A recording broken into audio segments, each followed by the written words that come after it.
transmission. So I'm going to start again. So once again, welcome you all. Thank you very much for being here. We are talking about the best material for the homemade masks.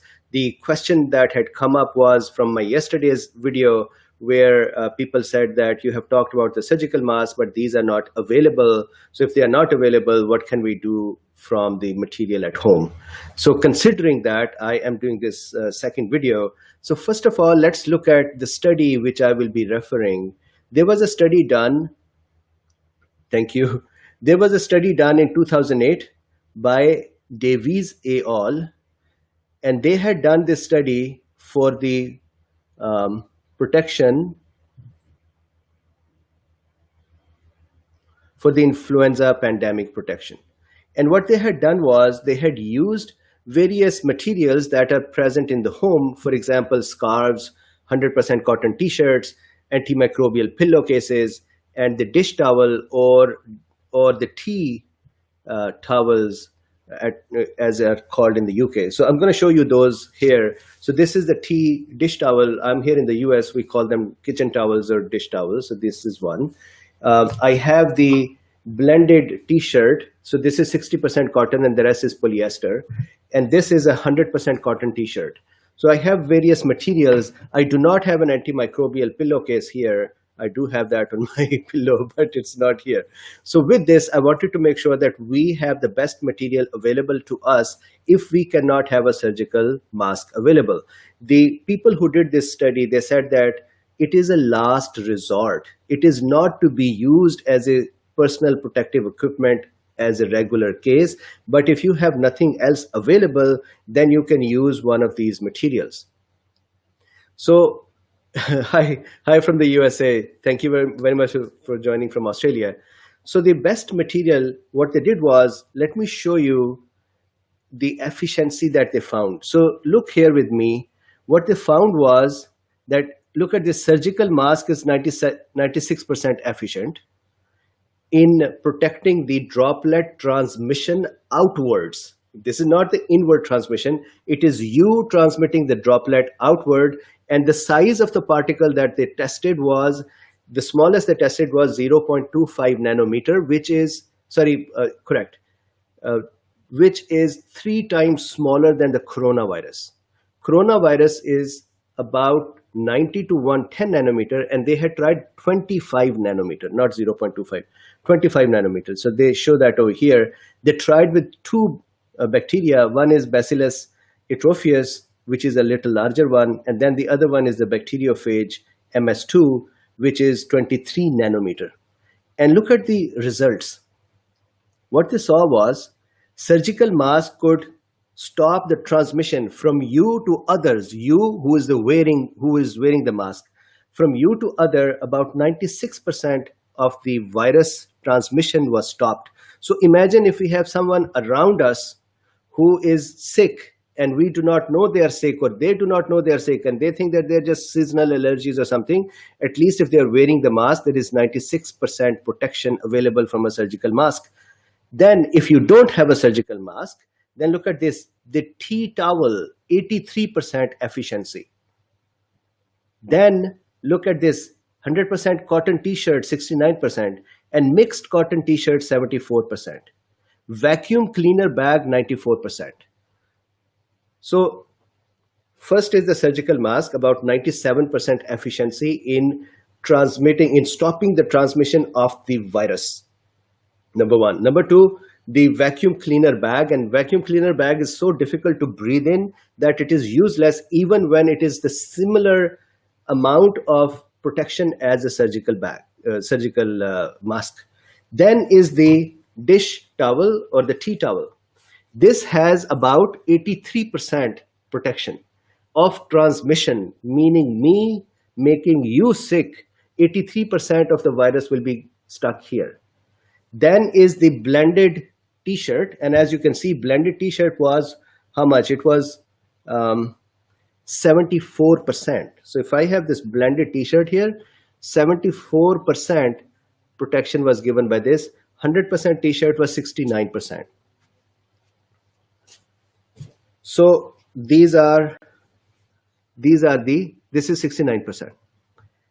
After this, they doubled up the material. So what they did was they made them into two layers instead of one.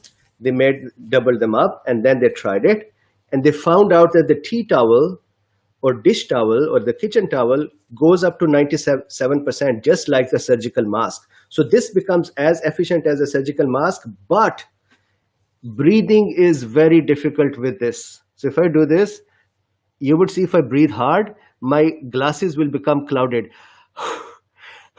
So do you see my breath is leaking out? So if I am protecting my aerosol and droplets from going out, but all of that is coming out of the leaks, then what is the benefit of this? So they found that this was efficient, but there were too much of a leak because it became very difficult. Secondly, it became very difficult to breathe in it. It was it was 128% more, so they discarded it. Then they doubled up the cotton, 100% cotton, and they found out that double layer of 100% cotton was about 70% more efficient. And look, I'm going to breathe the same way in here. My glasses are becoming less cloudy, number one, and number two, breathing is much more easy for me in here. I'm fine breathing this. So the end result was that they said that pillowcases, antimicrobial pillowcase, and the double layer of a t-shirt, 100% cotton t-shirt, are about 70% efficient, as good as surgical mask.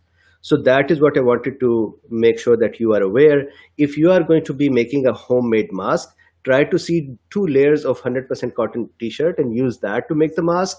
If that is not available, then 1 layer of the dish towel, that can work. If that is not available, then 1 layer of blended t-shirt. So this one is this is 60% cotton and 40% polyester.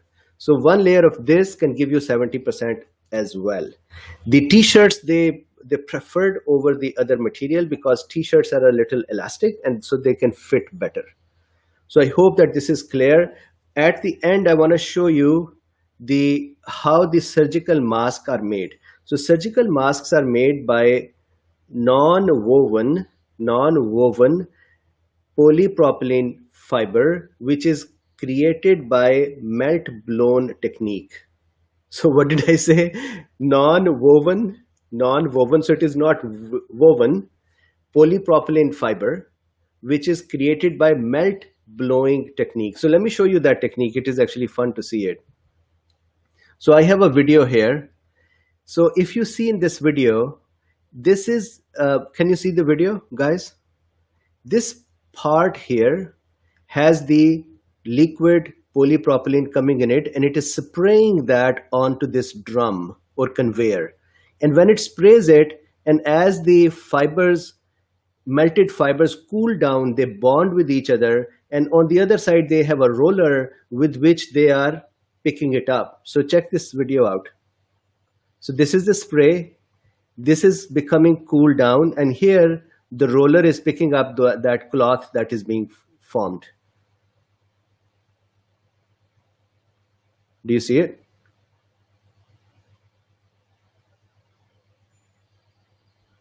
So this is the technique.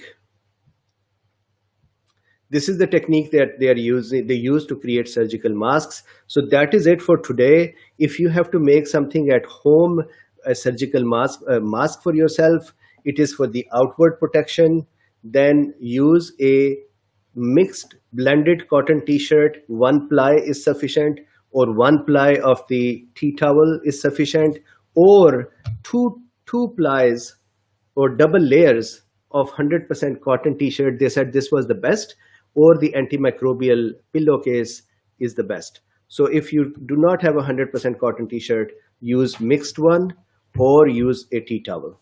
So that is what we have. So now at the end, I am finishing this. So here is Dr. Mubin teaching you with the face mask. And remember, the scarf was only 60% as efficient. So our administration said that we use scarves. No, scarf is 60% as efficient. Instead of that, use t-shirt. That is better. So thank you very much, and please stay safe. If you do not have a mask, then make a mask at home and use that. There are many, many videos on YouTube that show you how to make a mask. It's very simple. Just cut the cloth and put the strings and put them here. You can make it double ply or single ply, and that's it.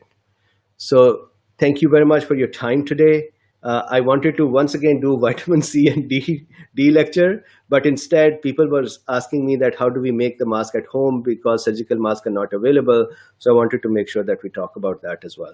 So once again, tomorrow, vitamin C and D is on the docket unless some other question comes in. Very good. Thank you very much, guys. Bye-bye.